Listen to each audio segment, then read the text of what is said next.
Electric field inside conductor is zero.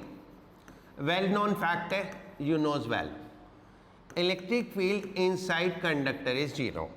अगर मेरे पास ये एक कंडक्टर है, ठीक है, चाहे ये सॉलिड कंडक्टिंग बॉडी हो या ये कंडक्टिंग शेल हो, inside electric field will be zero.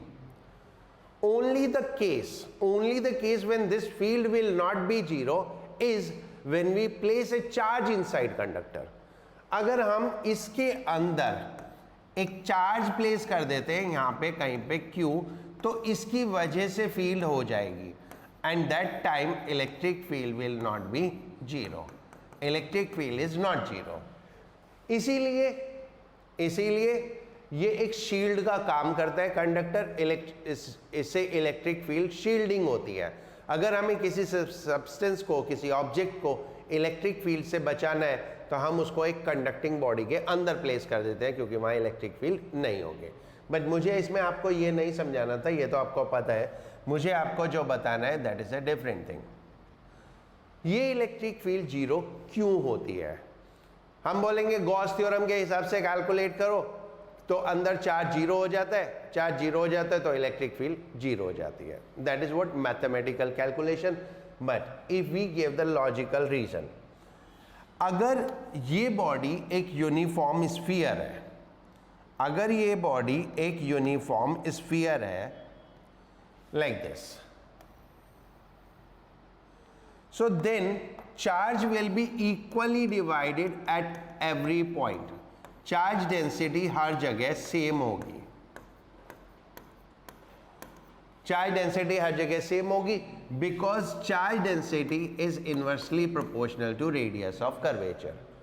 तो रेडियस ऑफ कर्वेचर हर जगह सेम है, चार्ज डेंसिटी सेम है। तो कोई भी आप पोर्शन लो चार्ज का, कोई भी एक छोटा सा पोर्शन लो, इसकी वजह से एक इलेक्ट्रिक फील्ड होगी।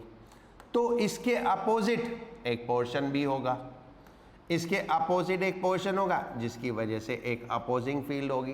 तो ये दोनों फील्ड एक दूसरे को कैंसिल आउट कर देंगी and accordingly net field zero हो जाएगी, right. So that is what is the case when uniform distribution है, चार्ज डेंसिटी हर जगह सेम है, स्फेरिकल बॉडी है।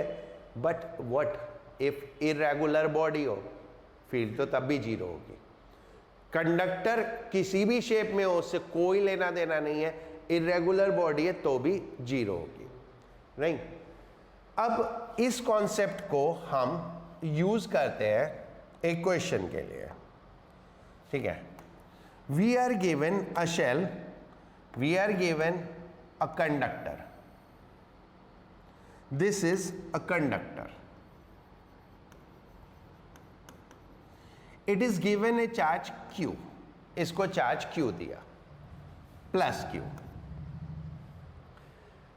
यहां कहीं बाहर एक चार्ज है स्मॉल q, ये एक पॉइंट है P जो कि स्मॉल q से r डिस्टेंस पे है, एंड इस स्फीयर का रेडियस कैपिटल R है। Find electric field at P due to capital Q। इस चार्ज की वजह से इस पॉइंट पे इलेक्ट्रिक फील्ड क्या होगी, राइट। अब मैक्सिमम बच्चे क्या करेंगे, इसको जीरो कर देंगे, क्योंकि पढ़ा है कंडक्टर के अंदर फील्ड जीरो होती है। बट अभी मैंने बताया कंडक्टर के अंदर फील्ड जीरो क्यों होती है, because there is a field due to two different reason, वो दोनों इक्वल एंड अपोजिट हो जाती है। सो अब यहां पे फील्ड जीरो ही होगी। So electric field at P is zero, that's a fact, क्योंकि कंडक्टर के अंदर पॉइंट है तो फील्ड तो जीरो होना ही होना है। लेकिन इसमें दो चार्ज इन्वॉल्व है, एक कैपिटल Q एंड एक small q। So this is because electric field due to P is electric field due to capital Q plus electric field due to Q, and that is equal to zero.